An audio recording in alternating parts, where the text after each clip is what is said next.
వదిలేండి ముద్రగడ గారు, అంబటి రాయుడు గారు జనసేన వస్తున్నారన్నది. సార్ తూర్పు, పశ్చిమ, ఉత్తరం, ఆగ్నేయం, ఈశాన్యం మొత్తం స్వీప్ సార్. మీరేందో తూర్పు ఒక్కటే స్వీప్ అంటున్నారు. ఏం లేదు ఇంకా. అందుకనే మా అన్నను గౌరవంగా దువ్వాడ శ్రీనన్నను సగర్వంగా సవినయంగా ఆహ్వానిస్తున్నా.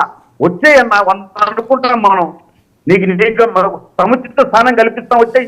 ఎందుకు అక్కడ ఎందుకు ఎలాడుతున్నావు? ఏం చేస్తున్నారు? ఆ కన్నీళ్ళు పెట్టుకొని మళ్ళీ ఆయన ఎవరు అన్నారు, ఈయన ఎవరు, నన్ను ఒక మాట తిట్టు, వచ్చాయి. నేనున్నాను కదా ఇక్కడ, గుండెల్లో పెట్టుకొని చూసుకుంటాము. రా అన్న. ఎన్ని వదిలేస్తే ఈ బక్వాస్ మాటలు వాళ్ళు ఎవరు న్యాయం చేయరన్నా.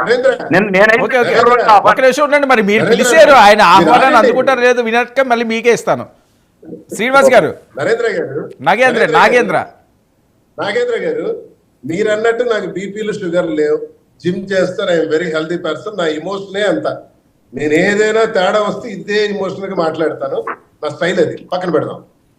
మీరు అంటున్నారు కదా, వైఎస్ఆర్ తో అడుగులు వేసిన నేను, ఆ కుటుంబంతోనే పనిచేసిన నేను, కాంగ్రెస్ పార్టీలో జరిగిన ఒక చిన్న ఇన్సిడెంట్ లో సస్పెండ్ అయిన తర్వాత చిరంజీవి గారి పార్టీలో పిఆర్పి నుంచి పోటీ చేశాను.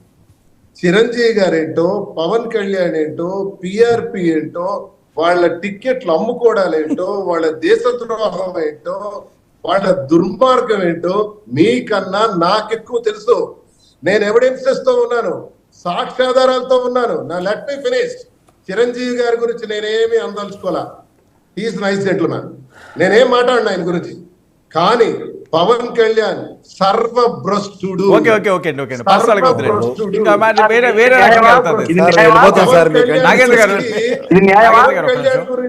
శ్రీనివాస్ గారు దయచేసి ఆ రకమైన కామెంట్స్ వద్దు. ఇంకా అది వేరే రకంగా వెళ్తుంది. ప్లీజ్ ప్లీజ్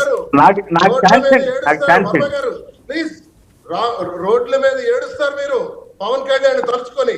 కావలిస్తే డేట్ అండ్ టైం రాసుకోండి. జగన్మోహన్ రెడ్డి గారు దేవుడు, నా దైవం.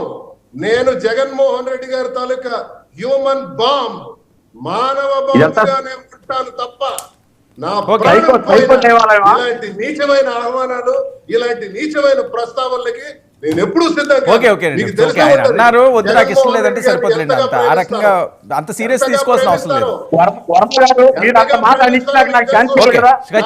ఖచ్చితంగా నా దేవుడు జగన్మోహన్ రెడ్డి గారితో ఏ రాజకీయ నాయకుడికి పోల్చడానికి.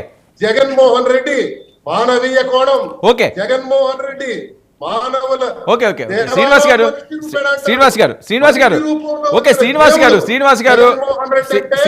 మనిషి రూపంలో వచ్చిన దేవుడు. శ్రీనివాస్ గారు ఒక్క నిమిషం వినాలి మీరు. శ్రీనివాస్ గారు ఓకే అండి. పర్సనల్ గా వద్దు దయచేసి. ఆయన దేవుడు అన్న, మిగతా వాళ్ళు రాక్షసులు అన్న ఉంటాడు. ఓకే అండి, ఒక్క నిమిషం అండి. శ్రీనివాస్ గారు వెయిట్. శ్రీనివాస్ గారు మీరు చాలా సేపు మాట్లాడారు. ఒక్క నిమిషం, మీ టర్మ్ అయింది కదా, మీకు మళ్ళీ ఇస్తాను కావస్తే. నాగేంద్ర గారు సార్, నేను జగన్మోహన్ రెడ్డి గారే సైకో అనుకుంటున్నాను. ఆయన భక్తుల్లో కూడా ఇంత సైకోలు ఉన్నారని నాకు తెలియదు. ఎందుకంటే ఎందుకు చెప్తున్నానంటే, ఒక్క నిమిషం అన్న చెప్పినప్పుడు నేను విన్నా కదా, ఓకే భ్రష్టుడు అన్నాడు, తుష్టుడు అన్నాడు, ఎన్నో అన్నాడు. నేనేం అడుగుతున్నానంటే, ఎందుకు ఆయన గుడిగా ఆయన దేవుడు అన్నాడు అంటే, రాష్ట్రంలో మహిళల మీద దాడులకు నెంబర్ 1 ప్లేస్ లో పెట్టిన ఆంధ్రప్రదేశ్ లో ఇతను దేవుడా సైకోనా తెలుసుకోవాల్సింది అన్న. అంటే జాబ్ క్యాలెండర్ అని నిరుద్యోగులను మోసం చేసినటువంటి ఈ సైకో అంటారా దేవుడు అంటారా తెలుసుకోవాల్సింది అన్న. అంటే నిరుద్యోగులు, ఉద్యోగులు, మహిళలు, ఎస్సీలు, ఎస్టీలు, బీసీలు ఏ ఒక్కరిని సంతోషంగా పెట్టకుండా మరి ఆయన సైకో గారికి దేవుడు ఎట్ట అయిపోయాడు. మా అన్న ఒక్కడే. మరి నేనేమంటున్నానంటే, ఆ లక్షణాలు మా అన్న కూడా వచ్చినట్టున్నాయి. అందుకే మేము మంత్రిస్తాం వ్యాపారతో. ఇక్కడ మా దగ్గర వైద్యం ఉంది. పొడితే తలపై నుంచి అరికాల వరకు దిమ్మ తిరుగుతుంది. అటువంటి వైద్యం ఉంది. మేము బాగా యాప మండలతో అంతా వైద్యం చేపిస్తాం. మా అన్నను మళ్ళీ మా దగ్గరికి తెచ్చుకుంటాం. ఆయనకు పట్టిన దెయ్యాన్ని, జగన్ అనే కరోనా, జగన్ అనే దెయ్యాన్ని, సైకోను వదిలిస్తాం. మా అన్న